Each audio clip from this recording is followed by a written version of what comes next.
Let's jump right into this explainer because we are looking at a 19th century secret that is honestly going to completely change how you tackle your everyday chores and homework. Seriously, if you've ever felt totally overwhelmed, or maybe you're constantly busy but you look around and realize you haven't actually finished anything, well, this golden rule is exactly what you need. So let's break down some incredibly wise advice from our source text and see how it actually applies to your life right now.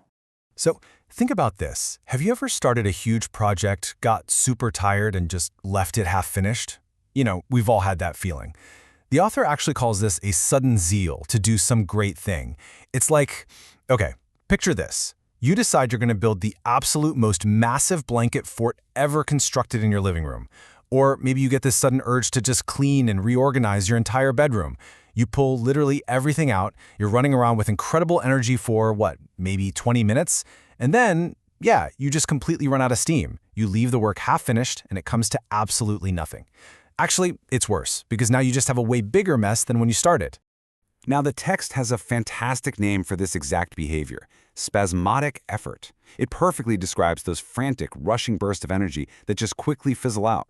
It's when we panic, rush around, and try to do a million things at maximum speed. But here's the catch. The text warns us that these frantic bursts actually ruin our chances of success. Why? Because over time, we contract habits of indecision. We get really used to starting things and just never finishing them. We become absolute experts at the first 20 minutes of a chore, but, terrible at actually crossing the finish line. So you might be wondering, what's the exact opposite of that frantic energy? Well, it's something much, much more powerful called patient industry. Think of the classic story of the tortoise and the hare, right? The hare completely relies on spasmodic effort. He's sprinting, stopping, getting totally distracted, and sprinting again. But the tortoise, he relies on patient industry. That means temperate, persevering, steady labor. He just takes one steady step after another.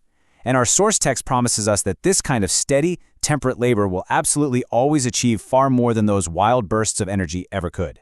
And there's actually an ancient piece of wisdom from the book of Proverbs that backs this up perfectly. It says, "The thoughts of the diligent tend only to plenteousness, but of every one that is hasty only to want."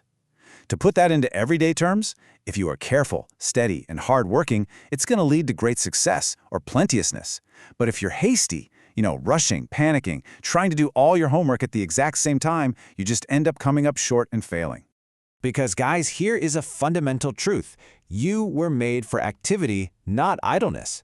The text points out that humans were literally built to be active toilers. Every bone in your body, every muscle in your limbs actually evinces or proves this fact. We aren't supposed to just sit around on the couch doing absolutely nothing. We are specifically designed to move and accomplish things. But, and this is a big but, how we channel that activity is what really makes all the difference in the world. Here's the trap we so often fall into.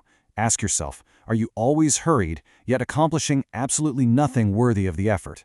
Man, it is incredibly frustrating to feel like you are laboring diligently every single hour of the day, running around like crazy, but producing zero results.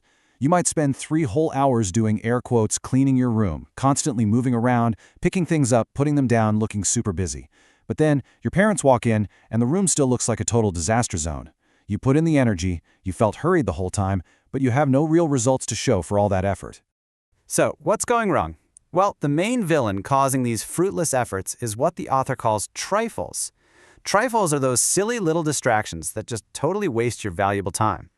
Imagine you sit down, you're supposed to be doing your math homework, and a trifle is, that cool-looking eraser you suddenly start playing with.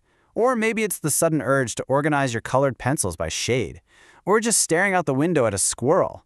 They are tiny, unimportant things that we fritter our time away on instead of doing the actual important work at the proper time.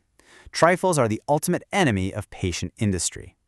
In fact, the author gives us what's basically an anti-to-do list. If you really want to guarantee that you accomplish nothing, just follow this list. Fail to do your work at the proper time, neglect your life's duties, and fritter your time away on trifles. The text strongly warns that when you put off a duty, it is rarely done well later. You usually just end up panicking and falling right back into that frantic, spasmodic effort we talked about earlier. Okay, so how do we actually fix this and guarantee success instead? Well, the text says we need a steadfast adherence to a purpose, which is really just a fancy way of saying stick like glue to your goal.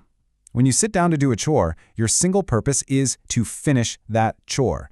You kind of have to put blinders on to absolutely everything else and lock onto that one goal until it is completely done. And here is the ultimate secret weapon for doing exactly that. When a highly distinguished and successful man was once asked how it was possible for him to accomplish such a vast amount of business, his answer was this incredibly simple but super powerful quote: "I do one thing at a time." That's it. That's the whole secret.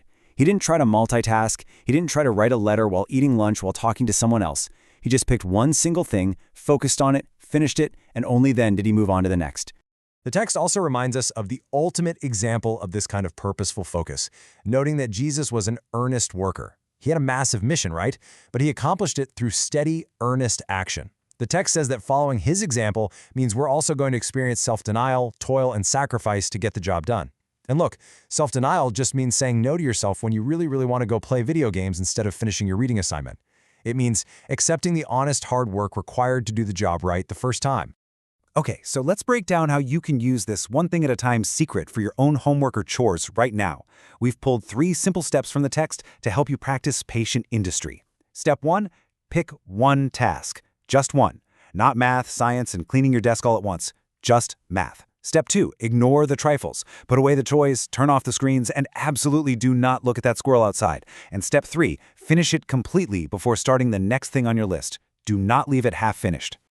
So, as we wrap up this explainer, I want to leave you with a final, really important question to think about. What specific task are you going to apply patient industry to right now? Think about your day ahead. What is the one single thing, whether it's a piece of homework, a chore from your parents, or even a fun project you've been wanting to build, that you are going to steadily focus on and actually finish today without getting distracted? Pick your one thing, ignore those trifles, and see just how amazing it feels to actually cross that finish line.